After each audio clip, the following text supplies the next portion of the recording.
나는 칠흑 같은 어둠을 헤드라이트에 의존한 채 해안도로를 따라 운전하고 있다. 자동차의 좌측으론 투박한 바위와 이름을 알 수 없는 나무들로 어우러져 있으며 우측으론 해무가 껴보이지 않지만 바다가 위치하고 있다는 걸 직감할 수 있었다. 해가 지기 전 이 장소를 찾아왔다면 노을로 인해 절경을 이루었겠지만 지금은 그렇지 못하다. 시간을 가늠하기도 힘든 이 어둠은 나에게 초조함만 남긴다. 이쯤 되면 궁금해진다. 내가 왜 어둠 속 해안도로를 위태롭게 운전해야 하는지를. 이 길 끝에 위치한 등대에서 그 이유를 찾을 수 있을 것이다. 등대라는 그 두 글자가 초조함과 공포심으로 지친 내 몸을 이끌고 있다. 이제 이 터널을 지나 조금만 더 달리게 되면 등대를 볼 수 있을 것이다. 자동차가 터널의 끝을 향해 달리고 있을 무렵 갑자기 튀어나온 물체와 부딪히고 말았다. 머릿속이 새하얘져 간다. 일단 심호흡을 하고 차에 부딪힌 물체가 무엇인지를 확인하기 위해 차에서 내렸다. 차의 본넷은 심하게 찌그러져 있었고 헤드라이트에 비춰진 물체를 향해 나는 조심스럽게 다가갔다. 회색빛의 비닐을 머리에 쓰고 체크무늬 남방 위에 크림색의 야전상의를 걸친 채 두 눈을 부릅뜨고 쓰러져 있는 것은 누가 봐도 사람이었다. 야밤중에 히치하이커를 치다니. 나는 그의 의식 상태를 확인하기 위해 몸을 흔들어 보았지만 반응은 없었다. 히치하이커는 죽었다. 내가 사람을 죽이다니 믿을 수가 없다. 이제 나는 감옥에 갇히고 다시는 앨리스를 볼 수 없을 것이라고 생각했다. 그리고 그 순간 나와 히치하이커를 비추던 헤드라이트가 꺼져버렸다. 차량으로 돌아와 헤드라이트를 켜기 위해 시동을 다시 걸어보았지만 걸리지 않는다. 차마저 고장나버렸다. 엎친 데 덮친 격이라니. 일단 시체를 수습하자. 그리고 그 이후를 도모하자는 생각에 다시 시체 쪽으로 다가갔다. 하지만 이게 웬일. 시체가 사라졌다. 분명 바로 앞에 있었는데 어디로 갔지? 등골이 오싹해지고 머리끝이 쭈뼛쭈뼛하게 서기 시작했다. 하지만 지금 여기서 시간을 지체해서는 안 된다. 일단 등대로 가자. 나는 부서진 차와 사라진 시체를 등 뒤로 한 채 해안도로를 걷기 시작했다. 언제부터였을까? 도로를 따라 가로등이 켜져 있다. 분명 어둠과 안개만이 자욱한 도로였는데 어쨌든 불빛 때문에 한결 걷기는 편했다. 그리고 숲 너머에 등대불이 돌아가는 것이 보였다. 거의 1km 정도 되어 보인다. 이 정도는 충분히 걸어서 갈만하다. 나는 아까 사고가 났던 쪽을 뒤돌아보았다. 그것도 가로등이 켜져 있었고 본넷이 찌그러진 채로 연기를 뿜고 있는 나의 차량이 보였다. 그리고 뭔가 흐릿한 물체가 보였다. 내가 눈을 비비고 다시 쳐다보니 그것은 히치하이커였다. 얼굴은 그림자로 인해 보이지 않았지만 옷차림으로 알아볼 수 있었다. 그리고 한 손에는 도끼를 든 채 내 쪽으로 향해 오고 있었다. 본능적으로 나는 도망치기 시작했다. 한참을 달린 이후에야 히치하이커가 쫓아오지 않는다는 것을 알았다. 나는 잠깐 멈춰 거친 숨을 몰아쉬면서 주변을 둘러보았다. 도로 우측으로 등대로 가는 숲속 샛길이 있다는 표지판이 보였다. 일단 등대로 가야 한다. 나는 지체 없이 숲속 샛길로 향했다. 그리고 샛길에 다다를 무렵 입구 앞 게시판이 눈에 들어왔다. 게시판에는 실종자를 찾는다는 글과 함께 사진이 붙어 있었는데 다름 아닌 내 얼굴 사진이었다.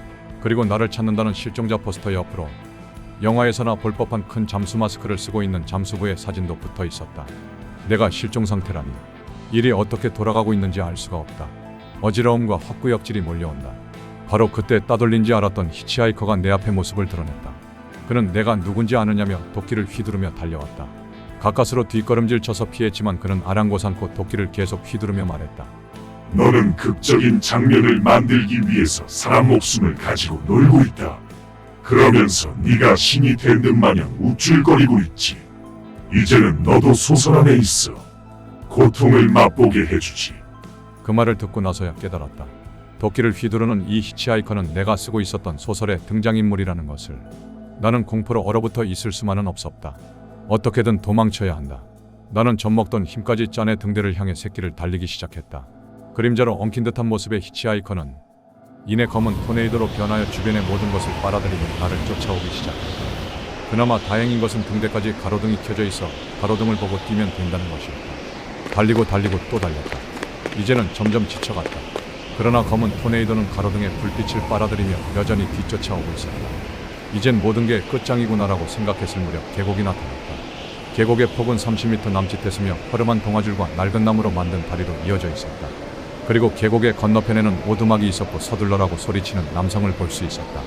나는 지체 없이 다리를 건너 반대편 계곡으로 도착했다. 그곳에 있던 남성은 자신을 클레이 스튜어드라고 소개했고 나를 알고 있다고 했다. 그러면서 얼른 오두막으로 대피하라고 소리쳤다. 나는 그 말을 듣자마자 오두막으로 들어갔고 동시에 문이 닫혀버렸다. 계곡 너머의 검은 토네이도는 다리를 휩쓸어버리고 오두막 앞까지 당겨있다. 밖에 있던 클레이는 총을 쏘며 저항했지만 그림자의 모습을 하고 있는 히치하이커에게는 소용이 없었다. 히치하이커는 도끼를 양손으로 힘껏 들어올려 클레이를 향해 내려쳤다. 클레이는 단말마와 함께 피를 뿜으며 도꾸라졌다. 오두막 안에서 창문 너머로 그 광경을 보던 나는 히치하이커와 눈이 마주쳤다. 히치하이커는 이내 검은 토네이도로 다시 변하여 오두막을 삼키려고 했다. 나는 어떻게든 오두막을 벗어나야 했다. 오두막 내부에는 침대 2개가 있었고 군데군데 텔레비전이 놓여 있었다. 텔레비전들은 확대시킨 사람의 눈을 보여주며 반복적으로 죽어라는 소리만 외치고 있었다. 그리고 오두막 정문의 오른쪽 벽면으로 쪽문이 위치하고 있었고 게시판에서 본 잠수부의 사진이 붙어 있었다. 나는 어떻게든 쪽문으로 탈출하기 위하여 손잡이를 돌리고 발길질도 해보았지만 문은 열리지 않았다. 집은 세차게 흔들렸으며 지붕이 곧 뜯겨져 나갈 것 같았다. 여기가 끝이구나 하며 모든 걸 체념할 무렵 쪽문이 열리며 강한 불빛이 나를 향해 쏟아져 내렸다. 그리곤 빛이 내게 말했다. 빛을 따라가라. 나는 말을 듣기가 무섭게 빛을 따라다녔다. 얼마 지나지 않아 빛이 다시 내게 말을 하였다. 빛 안으로 들어가라. 그곳이 유일한 안전장소이다. 나는 얼른 눈앞에 있는 가로등 불빛 밑으로 갔다. 가로등이 비추는 불빛은 내가 도망치며 생긴 상처를 치료해 주었고 피곤에 지친 몸에 원기를 불어넣어 주었다. 흡사 식물이 되어 광합성을 하는 기분이었다. 빛은 내게 중요한 말이라며 새겨들으라고 했다. 그가 집이라 부르는 호수 그 너머 깊고도 어두운 녹색 바다에 있어. 그 거칠고도 고요한 파도가 내가 있던 항구로 넘실대며 오고 있었다는 걸 그는 몰랐네. 무슨 말인지 당최 이해가 되지 않았다. 빛은 내가 이해를 하건 말건 앞에 무너진 다리를 원래의 모습으로 복원하며 따라오라고 했다. 나는 다리를 따라 내려가며 빛이 건네는 말을 계속해서 들었다. 빛은 나에게 가르쳐 줄 것이 있어서 꿈속으로 들어왔으며 어둠은 위험하고 놈은 지금 잠들어 있지만 내가 온 걸 느끼면 놈도 깨어날 거라고 말했다. 그리고 히치하이커는 어둠의 존재가 지배하고 있으며 보통의 방법으로는 물리칠 수 없다고 했다. 빛은 내게 손전등과 리볼버 한 정을 건네주며 계속 말했다. 히치하이커는 어둠의 보호를 받기 때문에 손전등의 빛을 비추어 어둠을 먼저 태워야 한다고 했다. 그런 이후에 물리적인 공격을 가하여 물리쳐야 한다고 조언해주며 사라졌다. 이게 나의 꿈속이라니. 악몽에서 깨어나는 것이 가장 좋은 방법이겠지만 내 맘대로 쉽게 깨어날 수 있는 것도 아닌 것 같았다. 어쨌든 지금은 등대로 가는 것이 최선의 방법이었다. 이제 등대에 거의 다 왔다. 이 새끼를 지나고 다시 해안도로를 따라 조금만 가면 등대이다. 일단 가는 길목에 듬성듬성하게 가로등이 놓여 있었다. 최대한 가로등을 끼고 빠르게 지나가면 히치하이커를 최소한으로 만나며 등대에 도달할 수 있을 것이다. 서두르자. 나는 힘을 내며 뛰기 시작했다. 첫 번째로 만난 가로등 밑에서 조명탄총과 조명탄 몇 개를 습득할 수 있었다. 조명탄의 빛은 향후 있을 히치하이커와의 전투에서 큰 도움이 될 수 있을 것이다. 나는 물품을 몇 개 챙긴 후 다음 가로등을 향해 달리기 시작했다. 어둠에 들어서자 히치하이커 한 마리가 나타났다. 나는 빛이 가르쳐준 걸 상기하며 손전등의 빛을 히치하이커에게 비추었다. 어둠으로 엉킨 히치하이커의 빛이 비추어지자 스파크가 일며 어둠을 태우기 시작했다. 히치하이커는 고통스러운지 괴성을 질러대기 시작했다. 한 5초쯤 비쳤을까? 히치하이커를 감싸고 있던 어둠은 완전 연소되며 허공 속으로 사라졌다. 어둠의 지배에 풀려났으니 제정신으로 돌아왔겠거니 했지만 여전히 괴성을 지르며 달려들었다. 나는 재빠르게 옆으로 피한 후 리볼버를 당겼다. 히치하이커는 외마디 비명과 허공 속으로 사라졌다. 아마 어둠의 지배를 벗어나도 히치하이커의 정신은 되돌아오지 않는 모양이었다. 이제 해안도로가 다시 보이기 시작했다. 나는 재빠르게 움직였다. 해안도로의 끝에는 등대가 있었다. 나는 달리기 시작했다. 어디서 나타났는지 히치하이커 무리들과 검은 토네이도가 쫓아오기 시작했다. 등대의 등면기는 밝은 빛을 내며 돌아가고 있었다. 검은 토네이도는 주위의 사물들을 빨아들이며 나에게 뱉어내기 시작했다. 철제 콘크리트며 심지어 자동차까지 머리 위에서 떨어지고 있었다. 나는 전력을 다해 뛰었다. 제발 조금만 더. 등대로 들어가는 문에서는 빛이 새어나오고 있었다. 하늘에서 불길이 솟는 드럼통이 떨어지며 길을 가로막는다. 뒤에서는 히치하이커 무리들이 도끼를 들며 뛰어오고 있었다. 나는 외투의 옷깃을 부여잡고 불 속으로 뛰어들었다. 외투에 불길이 옮겨붙었지만 얼른 벗어 던졌다. 그리고 빛이 새어나오는 등대의 문을 잡아당기고 들어갔다. 문 밖으로 히치하이커들의 괴성이 들리지만 들어오지는 못한다. 의외로 등대 내부는 별다른 것이 없었다. 평소에 생각하던 바로 그 등대의 모습이다. 등대의 둥근 벽을 따라 계단이 위치하고 있고 그 위로 등면기가 윙윙대며 빛을 내뿜고 있었다. 등대의 빛을 보자 한숨이 놓였다. 하지만 등대의 불이 갑작스럽게 꺼지고 무언가 불길한 존재가 나를 덮치며 속삭였다. 그가 왔어.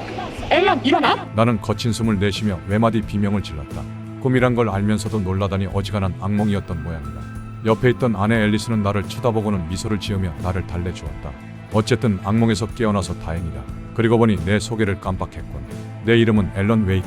작가다. 그것도 베스트셀러 작가. 하지만 2년 전부터 글 한 줄을 제대로 못 적고 있다. 흔히 말하는 슬럼프다. 이런 내 모습을 걱정하던 아내 앨리스는 머리도 식힐 겸 브라이트 폴즈란 곳에 여행을 가자고 권유를 했다. 나는 고민 끝에 승낙을 했다. 확실히 전환점이 필요한 시기였다. 페리호에서 바로 보는 브라이트 폴즈는 유유히 흐르는 강을 끼고 있으며 풍광이 좋고 숲이 우거져 있는 한적한 시골 마을이었다. 하지만 내 뒷덜미엔 아직도 꿈속에 차가운 손길이 서려 있다. 그리고 그곳 어딘가엔 어둠이 나를 기다리고 있을지도 모른다. 2부에서 계속됩니다.